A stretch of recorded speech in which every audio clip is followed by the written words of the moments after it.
গভীর রাত, আকাশে পূর্ণিমার আলো ছড়িয়ে পড়েছে চারপাশে। নিশুতি বনের মতো নীরব চারপাশ।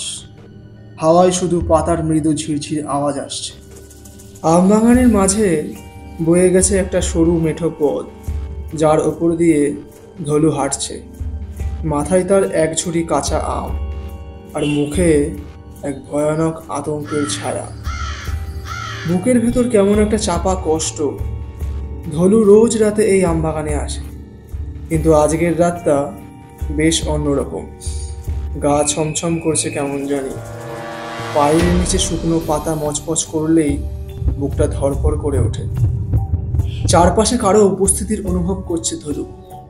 অদৃশ্য দুটো চোখ যেন তাকিয়ে আছে তার চলাফেরার প্রতি। এই আমবাগানটা আগে কারো ছিল না। কয়েক বছর আগে গ্রামের দক্ষিণে বিশাল এই জমি কিনেছিল পাগলা গণেশ। কে জানে কিসব টানে রাত দুপুরে গিয়ে একাই বসে থাকতো বাগানের ভেতরে। লোকেরা বলতো ওখানে নাকি তার মৃত মেয়ের আত্মা রয়েছে। তার নাম ছিল কুসুম। বছর পাঁচেক আগে এক ঝড়ের রাতে কুসুম হারিয়ে যায়। অনেক খোঁজাখুঁজি করে মেলেনি কোনো হদিশ। কারো মতে তাকে আম গাছের ডালে ঝুলতে দেখা গিয়েছিল, কিন্তু তার কোনো প্রমাণ নেই। পাগলা গণেশ তখন থেকেই মানুষজন এড়িয়ে চলত। মুখ বুজে বাগানেই পড়ে থাকত। আর তারপর এক রাতে সেও নিখোঁজ হয়ে যায়। আজ ধলুর মনে পড়ে সেই গল্প। তার মা বলতো কুসুম মরে গিয়ে শান্তি পায়নি। যারা রাতের বেলা বাগানে ঢোকে তাদের সে মাফ করে না। ধলু এসব কথা বিশ্বাস করে না, কিন্তু বুকের মধ্যে একটা ঠান্ডা হাওয়া বয়ে চলেছে আজ। চোখের কোণে ধরা পড়ল কিছু।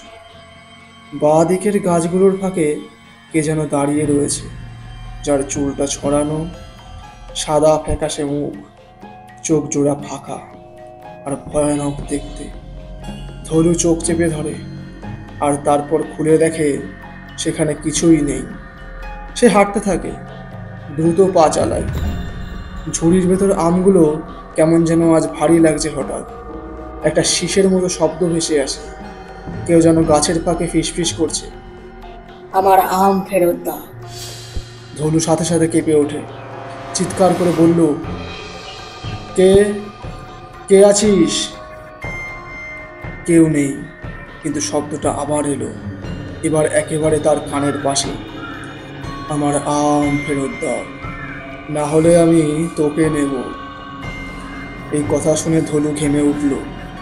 আমের ঝুড়িটা মাটিতে রাখতে যাবে, এমন সময় ঝুড়ির ভিতর থেকে বেরিয়ে এলো একটা কালো হাত, যাকে কুৎসিত কুৎসিত রক্তে ভেজা, আর হাতের নখগুলো ভয়ঙ্কর ধারালো। হাতের আঙুলগুলো কেমন যেন কাঁপছে। ধলু ছিটকে পিছনে পড়ে গেল, আর দেখতে পেল ঝুড়ির ভেতর একটা ভয়ঙ্কর মুখ। চোখ নেই, শুধু দুটো কালো গর্ত। মুখ ভর্তি রক্ত, ফাটা ঠোঁট, গালে পোড়া দাগ। ধলু ধীর গলায় বলে উঠল, কুসুম।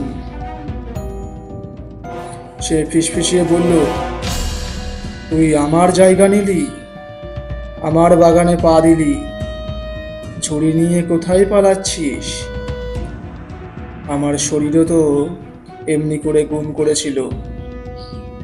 ধলু কেঁপে কেঁপে বলল, আমি আমি কিছু জানি না, আমি কিচ্ছু করিনি দিদি, আমি শুধু আম কুড়াতে এসেছি। কুসুমের চোখ বড় বড় হয়ে গেল, তার মুখ খুলে গেল, আর তার চুল ধলুর পায়ে জড়িয়ে পড়ল। কাঁদতে কাঁদতে সে বলল, আমার কষ্ট কেউ বোঝে না। আমার লাশটা এখনো ওই কুয়োয় পড়ে আছে। আমাকে কেউ তুললো না, কেউ কবর দিল না। ধলু গড়াতে গড়াতে উঠে দাঁড়ালো, প্রাণপণে দৌড়তে লাগলো বাগানের বাইরে। কিন্তু রাস্তা বদলে গিয়েছে। গাছগুলো যেন নড়ে নড়ে পথ বন্ধ করে দিচ্ছে। চারিদিকে ঘন কালো কুয়াশা, বড্ড অস্বস্তিকর পরিবেশ। হঠাৎ তার সামনে আবার কুসুম। এবার সে পুরো শরীরে রক্তমাখা অবস্থায়, হাতে একটা ছেঁড়া পুতুল। ধলুর দিকে তাকিয়ে সে বলল, তুই যদি বাঁচতে চাস ওর পাশে যা, আমার হাড়গুলো তুলে এনে কবর দে, তা না হলে তোর শরীরেই আমি ফিরব, তুই হবি আমার মতো। ধলু আর কিছু ভাবতে পারল না।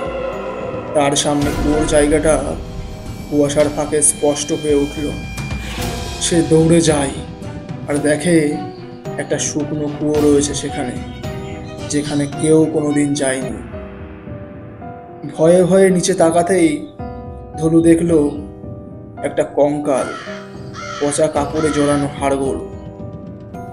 তার মনে পড়ে যায় গণেশের কথা। কেউ হয়তো কুসুমকে খুন করেছিল আর তার লাশ এই কুয়োয় ফেলে দিয়েছিল গুম করার জন্য। গণেশ পাগলা হয়ে গিয়েছিল কারণ সে জানতো, কিন্তু কিচ্ছু করতে পারেনি। ধলু কান্না কণ্ঠে বলে উঠল, আমি তুলে দিচ্ছি, আমি তুলে দিচ্ছি, শান্তি দাও আমাকে। পরদিন সকাল গ্রামবাসীরা দেখলো কুয়োর পাশে ধলু পড়ে আছে অজ্ঞান অবস্থায়। পাশেই একটা কঙ্কাল তুলে রাখা, চারপাশে আগরবাতি আর মাটির ওপরে একটা লেখা রয়েছে, ও আমাকে ক্ষমা করুক, ও আমাকে ক্ষমা করুক। ঘটনা ছড়িয়ে পড়ল। কুসুমের কঙ্কাল কবর দেওয়া হলো মন্দিরের পাশে। পাগলা গণেশের নিখোঁজ রহস্য সমাধান হলো। তার মাথার খুলি পাওয়া গেল কুয়োর নিচে, কুসুমের হাড়ের পাশে। তবে এখনো রাতে কেউ যায় না সেই আমবাগানে, কারণ অনেকে বলে পূর্ণিমা রাতে এখনো দেখা যায় এক ছায়ামূর্তি ধীরে ধীরে গাছের ফাঁক দিয়ে হেঁটে বেড়ায়। মাঝে মাঝে ঝুড়ির ভেতর থেকে শোনা যায় কান্নার শব্দ, আমার আম ফেরত দাও। ঘটনার পর কেটে গেছে 3 সপ্তাহ। গ্রামে কুসুমের কঙ্কাল মাটি দেওয়া হলেও ধলু পুরোপুরি স্বাভাবিক হতে পারেনি। তার চোখে ঘুম নেই, মুখে সবসময় একটা ভয়ের ছাপ। সে রাতে যা দেখেছে তার কিছু কেউ বিশ্বাস করলেও অধিকাংশ লোকজন বলে ওসব তার মনের ভ্রম। তবে গ্রামের এক বৃদ্ধা চম্পা ঠাকুরন, সে বলেছিল মাটি দেওয়া মানেই আত্মা শান্তি পায় না। ওর মৃত্যুর কারণ যদি অজানা থাকে তাহলে আত্মা এখনো থেকে যায়। ধলুর বুকের ভেতর তখন থেকেই একটা সন্দেহ জেগে উঠেছিল, কুসুমের মৃত্যুটা কি সত্যিই স্বাভাবিক, নাকি দুর্ঘটনা ছিল, নাকি খুন। এরপর এক সন্ধ্যায় ধলু ফিরে গেল সেই কুয়োর কাছে। সেখানে বসে থাকা একমাত্র মানুষ গঙ্গারাম পাগল। বয়সের ভারে কুঁজো হয়ে গিয়েছে, চোখ ফাঁপা, তবুও মুখে সব জানার মতো এক বিস্ময়কর গাম্ভীর্য। ধনু কাপা গলায় জিজ্ঞেস করলো, কুসুমকে কে মেরেছিল তুমি জানো?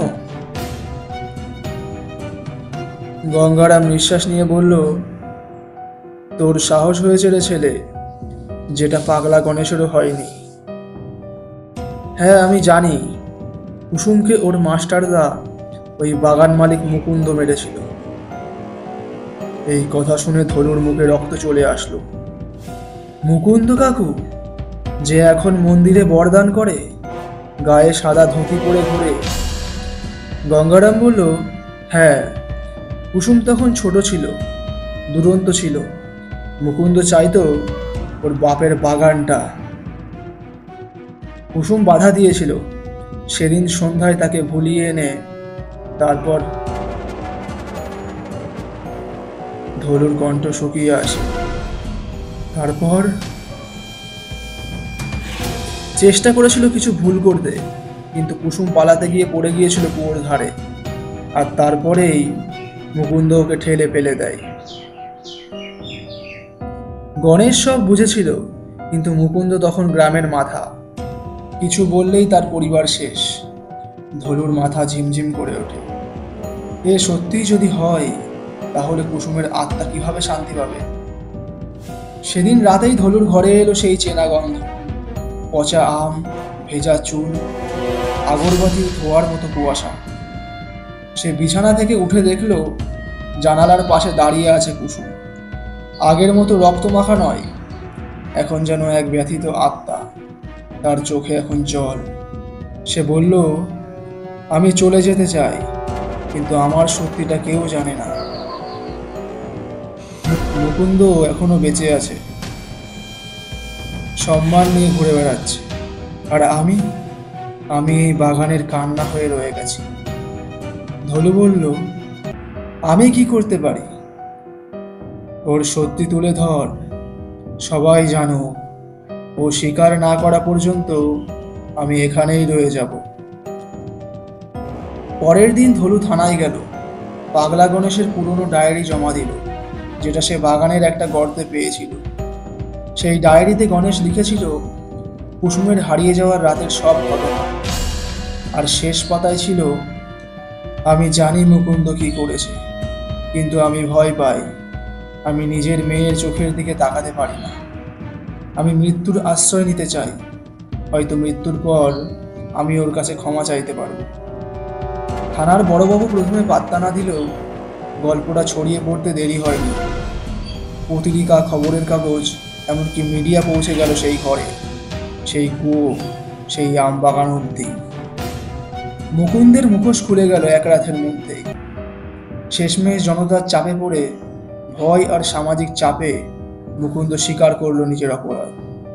পাগলা গণেশের ডায়েরি, গঙ্গারামের সাক্ষ্য এবং কুসুমের পুরনো স্কুলের বন্ধুরা মিলে গড়ে উঠল এক দুঃখময় কিন্তু সত্য ইতিহাস। তবে কুসুম কি আদেও মুক্তি পেয়েছিল? সেই রাতে ধলু আবার গেল আম বাগানে। সেখানে একটা শান্ত বাতাস বইছে, ঝুড়ির ভেতরে কোনো কান্না নেই, গাছগুলো একদম পাথরের মতো স্থির, পাখিরা ঘুমন্ত। আর কুয়োর পাশে দাঁড়িয়ে কুসুম বলল, ধন্যবাদ, এবার আমিও যেতে পারি। তুই যদি না আসতিস, তাহলে আমি চিরকাল এই ঝুড়ির মধ্যে আটকে থাকতাম। আমার কষ্ট শুধু আমকেই পোড়াতো, তবে এখন আর পোড়াবে না। ধীরে ধীরে কুসুমের মুখ ফিকে হতে লাগলো। তারপর একসময় মিশে গেল বাতাসে, পূর্ণিমার আলোয়।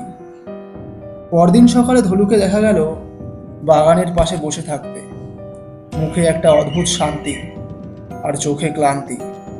কেউ জিজ্ঞেস করে সে বলল, শেষবার ঝুড়ির ভেতরে তাকিয়েছিলাম, তখনই একটা জিনিস লক্ষ্য করেছিলাম, একটা ছোট পুতুল, কুসুমের পুতুল, একদম শুকনো, ধুলো মাখা, কিন্তু এখন আর তার মধ্যে কান্না নেই।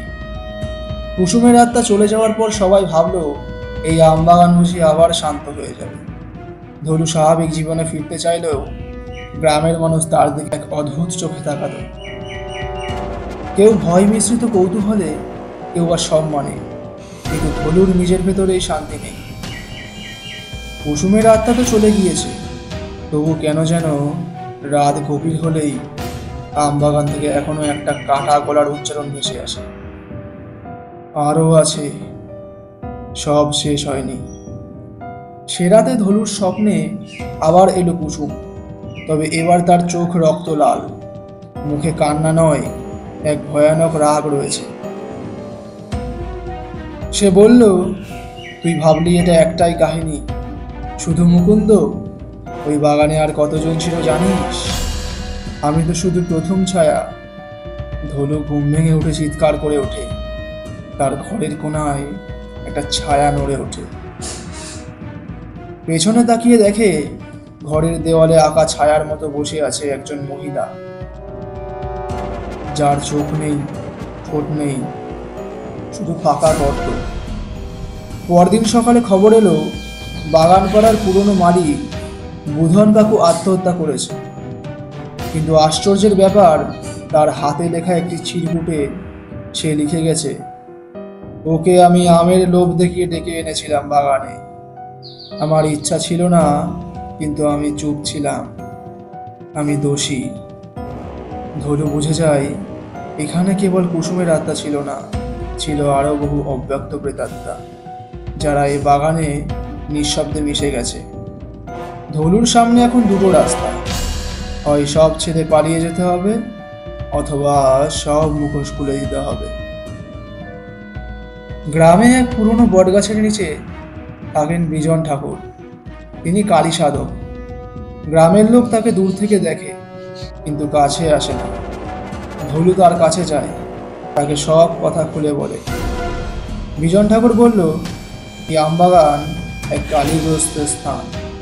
এখানে 100 বছর আগেও একটা জিনকে বেঁধে রাখা হয়েছিল। তখন ব্রাহ্মণরা ওকে একটা কুসুম নামের মেয়ের শরীর ব্যবহার করে টানতে চেয়েছিল, কিন্তু ভুল মন্ত্রে সেটা মুক্ত হয়ে যায়। সেই থেকে এই আমবাগানে শুধু আম নয়, পাপও ফলে। এদের শুদ্ধি করতে হলে আগুন চাই, কিন্তু সেই আগুনে পড়বে কার আত্মত্যাগ? ধলু চুপ। এক মুহূর্ত ভাবার পরে বলল, আমি যাব, আমি নিজে ঢুকবো সেই আমবাগানে। শেষ রাতের বেলা তুমি শুধু প্রস্তুতি নাও। পূর্ণিমার রাত, চারিদিকে অদ্ভুত কুয়াশা, কেমন চিটচিটে গন্ধ। ধলু আমবাগানের মাঝখানে দাঁড়িয়ে, হাতে ধূপধুনো আর বিজন ঠাকুরের মন্ত্র লেখা একটা কাগজ। একটা একটা করে গাছের গোড়ায় আগুন ধরায় ওরা। ধোয়া বাতাসে কুণ্ডলি পাকিয়ে উঠতে থাকলো। হঠাৎ চারিদিক থেকে ভেসে আসলো কান্না, হাসি আর চাপা গর্জন। গাছের ফাঁকে দেখা গেল মুখ নেই এমন ছেলে মেয়ের ভিড়। ছায়ার মতো চলাফেরা করছে ওরা, ঝুড়ি হাতে কুসুম। আর কুয়োর পাশে পাগলা গণেশ আর এক পঙ্গু সন্ন্যাসী, যাকে ধলু চিনতে পারল না। তারা সবাই একসাথে চিৎকার করে উঠল, আমাদের বলা হয়নি, আমাদের ফেরত দাও। ধলুর বুকটা কেঁপে উঠল।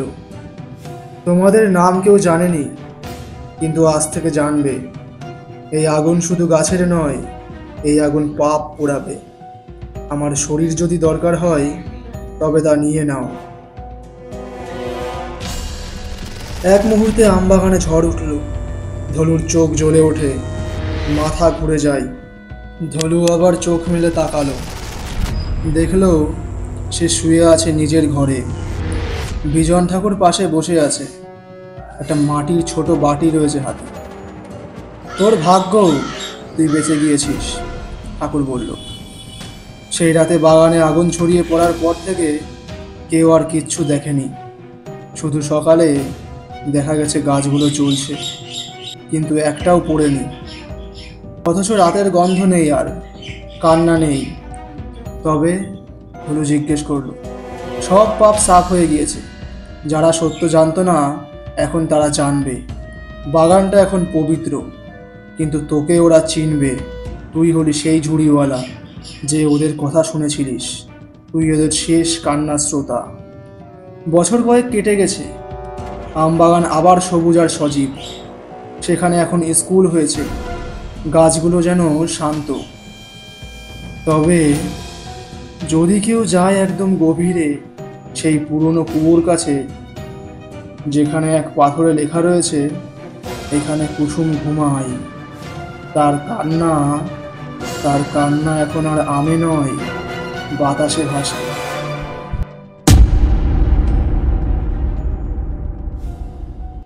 এতক্ষণ আপনারা শুনছিলেন আমবাগানের ভয়ঙ্কর ছায়া। গল্প পাঠে ছিলাম আমি সৌমেন। আজকের গল্পটি যদি আপনাদের ভালো লেগে থাকে, তাহলে লাইক, কমেন্ট এবং শেয়ার করে দেবেন। পাশাপাশি সাবস্ক্রাইব করে রাখবেন আমাদের ভৌতিক আড্ডা ইউটিউব চ্যানেলকে। তাহলে দেখা হচ্ছে পরবর্তী বুধবার ঠিক রাত 8টায়।